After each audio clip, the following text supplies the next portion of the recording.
Bueno, comenzamos la clase 1 de esta unidad de cambio de base.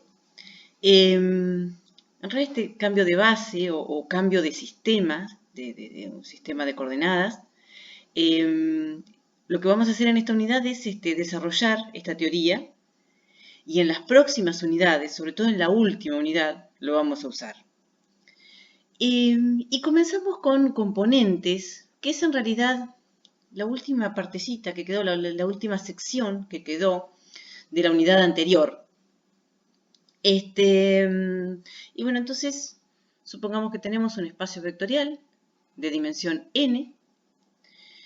Entonces vamos a decir que una sucesión de vectores, v sub 1, v sub 2, v sub n, en este orden, es una base ordenada del espacio vectorial B, si son linealmente independientes. Como la dimensión es n, si son linealmente independientes y tenemos n, entonces es una base en realidad, y ordenada, nos importa el orden.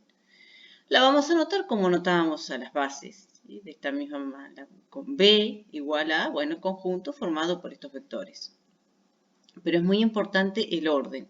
Si, por ejemplo, tomamos B sub 2, después B sub 1 y después el resto, esa es otra base. Es muy importante el orden.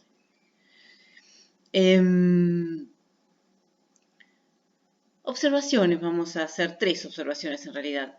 Primero, si tenemos un vector cualquiera de nuestro espacio vectorial, entonces sabemos que existen únicos, alfa sub 1, alfa sub 2, alfa sub n en R, tales que nos permiten expresar al vector B como combinación lineal de los vectores de esta base ordenada.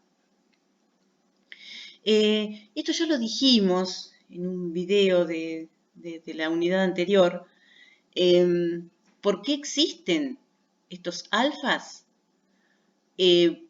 Porque este conjunto, estos vectores, al ser una base, generan todo el espacio vectorial. Y si generan todo el espacio vectorial, eso quiere decir que cualquier elemento de B se puede expresar como combinación lineal de esos vectores. ¿Y por qué son únicos? Porque son linealmente independientes. Entonces, si tenemos un conjunto de vectores linealmente independientes, cualquier vector que se expresa como combinación lineal de ellos, esa combinación lineal es única. Bien, entonces tenemos esto, que existen y que son únicos. Bueno, esto, si ya tenemos la base, fijamos la base y no la cambiamos, entonces podríamos notar directamente así, que el vector B en B es igual a este vector. ¿Quiénes son estos números? Alfa sub 1, alfa sub 2, alfa sub n. Es lo que necesitamos de cada vector de la base. Y en este orden. Alfa 1 es lo que necesitamos de B sub 1. Alfa sub 2, lo que necesitamos de B sub 2. Bueno, y así hasta el último. Alfa sub n, lo que necesitamos de B sub n. Para que al hacer toda esta combinación lineal nos dé el vector B. Lo podemos notar así, en forma vectorial, o también en forma matricial, de esta forma. Cambiamos, cuando es en forma vectorial, ponemos al vector B entre paréntesis. Y en forma matricial, al vector B entre corchetes. A estos números, alfa sub 1, alfa sub 2, alfa sub n, los vamos a llamar las componentes del vector B en la base B. Si el espacio vectorial es Rn y la base es la base canónica, entonces no notamos todo esto. Le borramos los paréntesis y la base. Directamente escribimos B igual a, bueno, alfa 1, alfa 2, alfa sub n, las componentes. Y bueno, y por último, si tenemos un espacio vectorial cualquiera de dimensión n, un R, o sea, eso no lo cambiamos, ¿no? B era un espacio vectorial de dimensión n. Y la base es esta, no la vamos a cambiar. Entonces, podemos definir una función de ese espacio vectorial en Rn. ¿Y de qué manera? Bueno, como a cada vector de B lo podemos expresar de una única manera como combinación lineal de los vectores de la base B, esa base no la habíamos cambiado. Entonces lo que vamos a hacer son esos escalares que necesitamos, ¿sí? Este phi en B es alfa 1, alfa 2, alfa n. Estos son números reales, son n números reales, así que pertenece, es un elemento de Rn. Bueno, tenemos esa función definida de esta manera, tomamos un vector de B y le asignamos entonces esta n-upla. Podemos ver, no lo vamos a hacer, que esta función phi es inyectiva, también es sobreyectiva, y además se verifica que, bueno, tenemos B y tenemos Rn, y tenemos elementos en B, y a cada elemento le asignamos, por medio de phi, un elemento de Rn.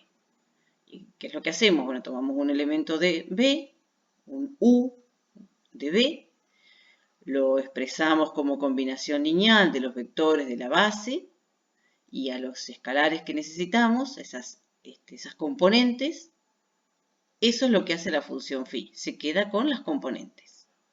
Entonces acá tenemos un vector, acá tenemos las componentes. Acá tenemos otro vector, las componentes. Y lo mismo, otro vector, las componentes. Pero bueno, ¿qué se verifica? Que si los sumamos a estos vectores, bueno, nos queda un vector de B. Si a esa suma le asignamos las componentes, es lo mismo que si sumamos estas componentes. Y si a este vector lo multiplicamos por un escalar y le asignamos las componentes, es lo mismo que si tomamos las componentes de U y lo multiplicamos por lambda. Esto quiere decir que como espacios vectoriales, B y Rn son isomorfos, son casi iguales. La única diferencia es que los elementos de B pueden ser matrices, pueden ser polinomios, y acá son todas uplas, n-uplas. Pero tener elementos acá, sumarlos es lo mismo que sumarlos acá. Tener elementos acá y multiplicarlos por escalar es lo mismo que multiplicarlos por escalar en este conjunto, en Rn. Y bueno, acá lo noté de esta manera, o sea que B y Rn se pueden identificar. Igual para nosotros esto es una observación. Nosotros vamos a seguir trabajando con espacios vectoriales con matrices o con polinomios. O sea, por ejemplo, esto nos permitiría identificar el espacio vectorial de las matrices de orden 2 con coeficientes reales con R4. Pero nosotros vamos a seguir trabajando con el espacio de matrices de orden 2 con coeficientes reales. No vamos a utilizar esta identificación. De todas maneras, si ustedes en algún momento lo ven en algún libro o lo necesitan, bueno, saben que lo que se está haciendo es esto. A partir de esta función, como a cada elemento de B le podemos asignar una n-upla, ¿sí? Las componentes de ese vector, entonces se puede identificar B con Rn.